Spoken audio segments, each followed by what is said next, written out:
La siguiente biografía es un clip extraído de mi video cronológico titulado Esta cronología te contará cómo se fundó la WWE. Si quieres saber qué pasó después, te invito cordialmente a ver mi cronología segundos atrás mencionada. Encontrarás su enlace en la tarjeta de este video que va a parpadear arriba, en la pantalla final y en el primer comentario fijado de este video. Abajo en la caja de comentarios. No tiene pierde. La fuente de todo lo que será narrado a continuación será el libro WWE Legends de Brian Solomon. Capítulo 2.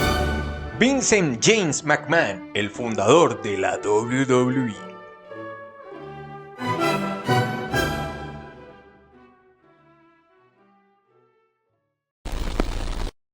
Vincent inició en el negocio de las luchas bajo el ala de su padre, Jess. Todo inició por medio de una agencia de contrataciones que instaló Jess en Hempstead, Long Island, para que Vincent promoviera luchas y conciertos. Con 20 años, Vincent tenía la experiencia gracias a que ayudaba a su padre con el negocio de los deportes de combate.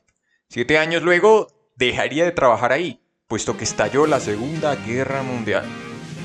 El ex campeón mundial completo de boxeo, Jack Dempsey, era amigo de Vincent. Así que aprovechando que trabajaba de reclutador en la Guardia Costera, colocó a Vincent en la Guardia Costera de Wilmington, Carolina del Norte. Allí sirvió durante toda la guerra. Conocería ahí a una camarera, Vicky, con quien se casó. Tuvieron 2 hijos, Rod McMahon en 1947 y Vincent Kennedy McMahon en 1945. Pero se divorciaron. Vicky se quedó en Carolina del Norte y crió a sus 2 hijos con su nuevo marido. Vincent se mudó a Washington, D.C., donde conocería a su segunda esposa, Juanita.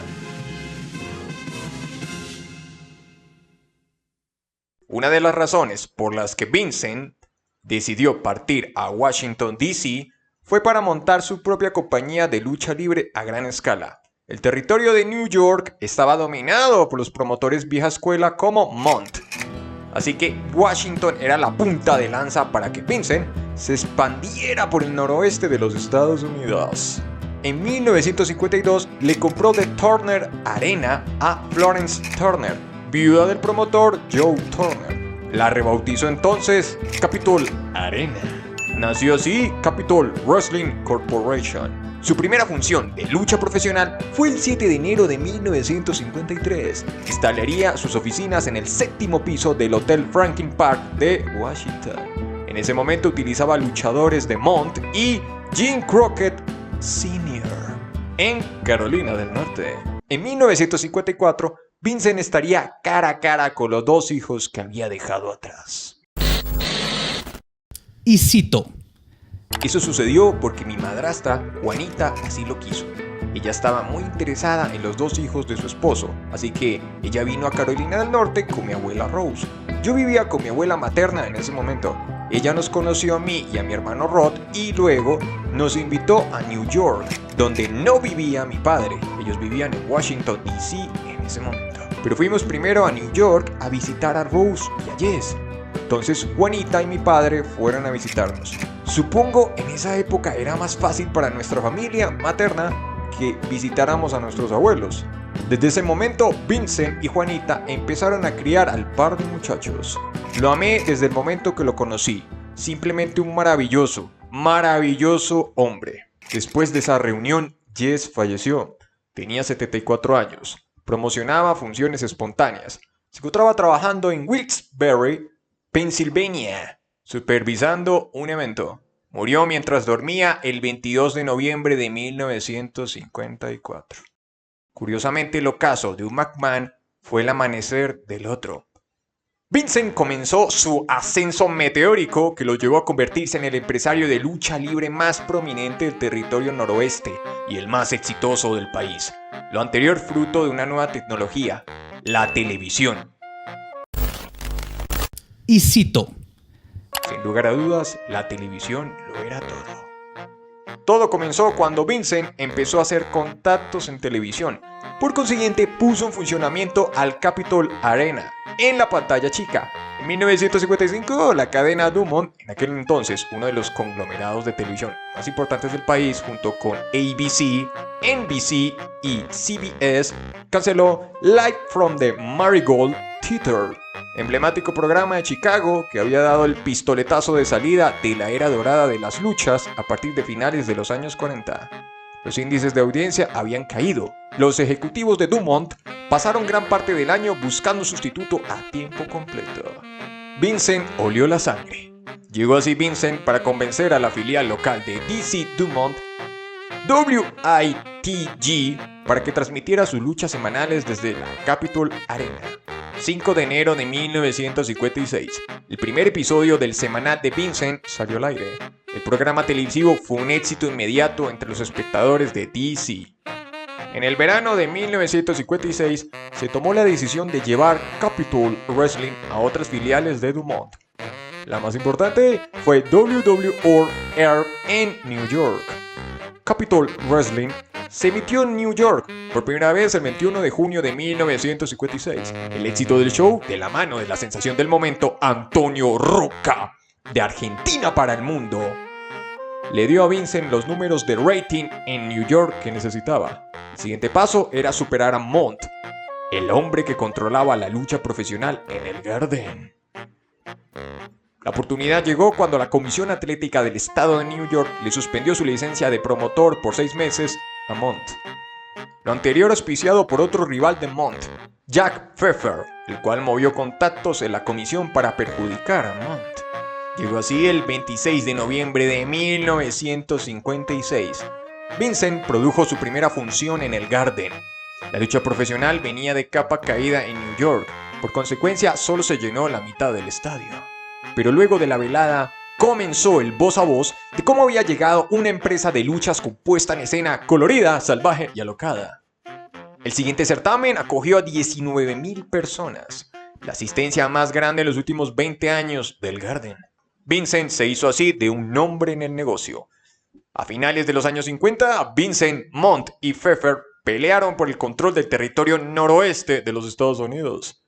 En medio de eso estaba la disputa por el Garden. En aras de ese objetivo, Vincent ganó influencia en Filadelfia, Baltimore, Bridgeport y Queens. Comenzaría a transmitir sus semanales en las últimas 2 ubicaciones mencionadas. Vincent tenía una ventaja sobre los demás promotores. Sabía sacarle el jugo a la televisión. Generaba ingresos vendiendo espacios publicitarios durante la emisión de los capítulos. Incluso influenciaba a cinéfilos grabando pequeños videos de sus luchas para transmitir en noticieros en teatros de cine. Los demás promotores no confiaban en el potencial de la televisión, menos en el cine. Todo terminó en 1960, cuando entre todos los 20 promotores que peleaban por controlar el noroeste, solo quedó Vincent. Mont dijo, si no puedes con el enemigo, únetele. Así que se convirtió en socio de Vincent. La sociedad funcionaba de la siguiente manera. Mont tenía una cantera de luchadores y Vincent tenía el espacio televisivo. Eso sí, desde el inicio se estableció que Vincent era el patrón. Dividió los derechos de promoción sobre las ciudades que controlaba entre sus socios. Mont, Willie Gilsenberg, Phil Sacco, Ray Fabiani, entre otros. Él era agente principal que programaba para todo el noroeste. Para él lo más importante era el Garden, el estadio que amaba desde niño. Ahora era su patio de juegos. Vincent se trasladó a Boston, la última ciudad que le faltaba de la región. Con lo anterior tenía el control del territorio más grande en los Estados Unidos.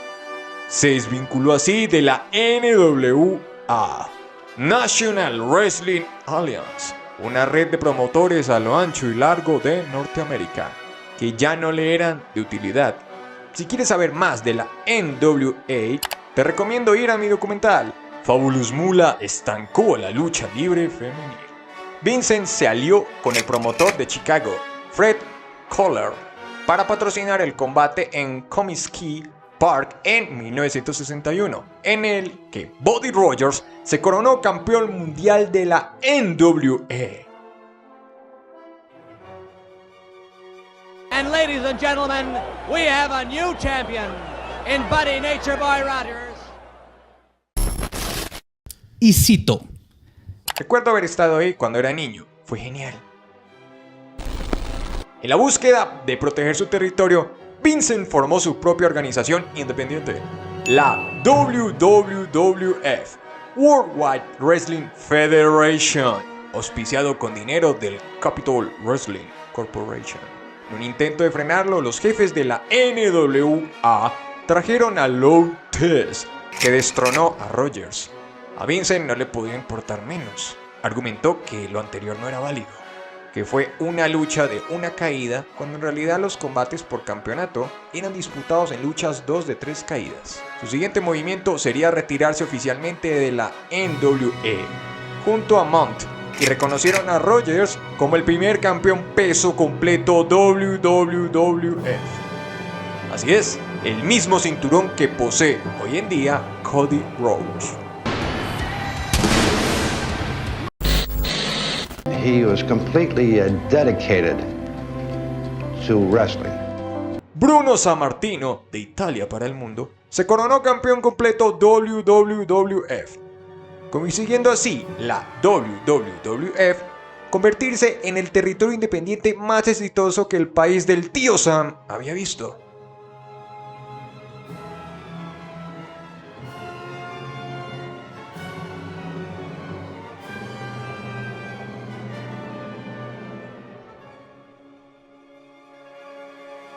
In order to be on top, you have to be a winner.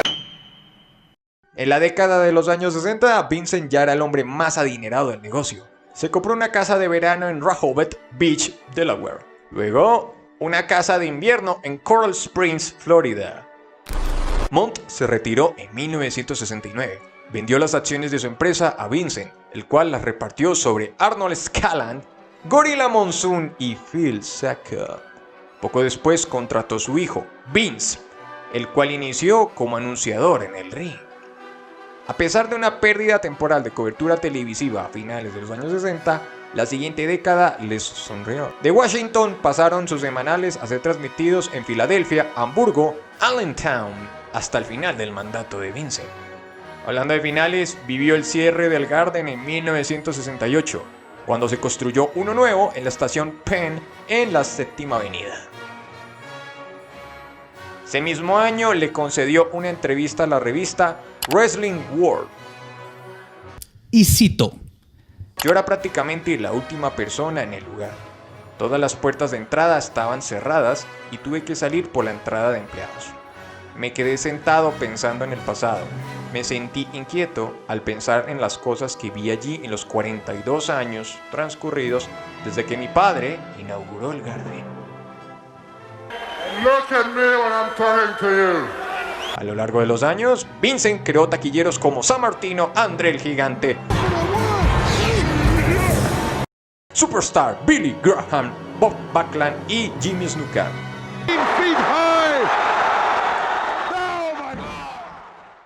Aun cuando su territorio era el noroeste, prestaba a luchadores como Sammartino y André a promotores de otras partes del país y del mundo. El Garden era el lugar al que todos los luchadores querían ir a trabajar, por prestigio. Recordemos que, en 1976, Vincent fue uno de los inversionistas del combate entre Muhammad Ali y Antonio Inoki, transmitido por circuito cerrado de televisión por todo el planeta. Tal y como les conté en mi documental, el campeón mundial WWE no reconocido, Antonio Inoki. En 1982, Vincent decidió retirarse.